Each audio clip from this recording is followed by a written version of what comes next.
പൊറുക്കണം. ആട്ടി പുറത്താക്കിയെങ്കിലും പിന്നെ വന്നിരിക്കുക.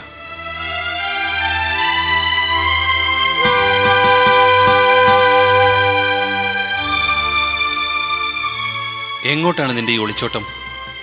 ആരെ തോൽപ്പിക്കാനാണ് ഈ ശ്രമം? സ്വന്തം ജീവിതത്തെ പഴന്തുണി പോലെ ചുരുട്ടി മൂലക്കിട്ടിട്ട് എന്ത് ഫലം? പറഞ്ഞ വാക്കിലും പ്രകടിപ്പിച്ച സ്നേഹത്തിലും സത്യമുണ്ടെങ്കിൽ നീ തിരുത്തണം, സ്വയം തിരുത്തണം. വന്ന വിശേഷം പറഞ്ഞില്ല. ഇത് തന്നെ വിശേഷം. അന്ന് പറയാൻ ബാക്കി വെച്ചത് ഇന്ന് നിന്റെ മുഖത്ത് നോക്കി പറയുന്നു. ദയവുണ്ടായി ഈ മുഖം മൂടി ഒന്ന് അഴിച്ചു വെച്ച് നേരിന് നേരെ നോക്കു പെണ്ണേ. നീ ഈ കാണുന്നതല്ല ലോകം. നീ അറിയുന്നതോ ധരിക്കുന്നതോ അല്ല സത്യം. സ്നേഹത്തെ വിൽപ്പന ചരക്കാക്കിയവരുടെ മുൻപിൽ അറിയാതെ ചെയ്തു പോയൊരു തെറ്റിന്റെ പേര് പറഞ്ഞ് കോമാളി വേഷം കെട്ടുന്ന വിഡ്ഢിപ്പെണ്ണ്. കണ്ണിൽ കണ്ടത് മാത്രമല്ല ജീവിതം, മനസ്സിൽ കണ്ടതുകൂടിയാ.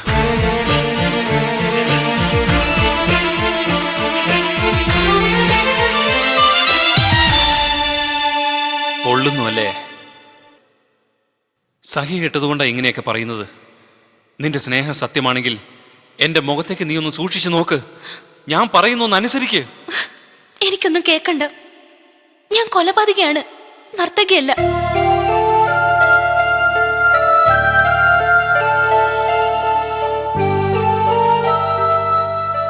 കൊലപാതകം ചെയ്തത് സഹി കെട്ട ഒരു പെണ്ണ്, അതും നിവൃത്തികേടുകൊണ്ട്.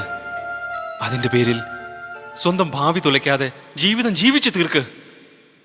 പങ്കുവയ്ക്കാൻ ഈ അടിമയുണ്ട് കൂടെ. വാക്ക് തരുന്നത് ഒരിക്കലും കണ്ടിട്ടില്ലാത്ത എന്റെ പെറ്റമ്മയെ പിടിച്ച് സത്യം ചെയ്തുകൊണ്ടാ. ദയവുണ്ടായി കാർക്കിച്ച് തുപ്പരുത്. തുപ്പിയാൽ അത് ചെന്ന് വീഴുന്നത് മുഖമറിയാത്ത എന്റെ അമ്മയുടെ മുഖത്തായിരിക്കും.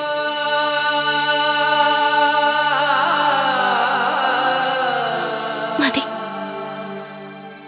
ഇനി ഒന്നും എന്നോട് പറയരുത്. ഞാൻ അനുസരിക്കാം. രാജകൊട്ടാരത്തിൽ പോയി നൃത്തം ആടാം. അത് അവസാനത്തെ നൃത്തമായിരിക്കുന്നു മാത്രം. എനിക്ക് വേണ്ടിയിട്ടല്ല, നമുക്ക് വേണ്ടിയിട്ട്. അതിനുശേഷം നീ ആഗ്രഹിച്ച പോലൊരു ജീവിതം, അത് പകൽവെട്ടം പോലെ നിന്റെ മുന്നിലുണ്ട്.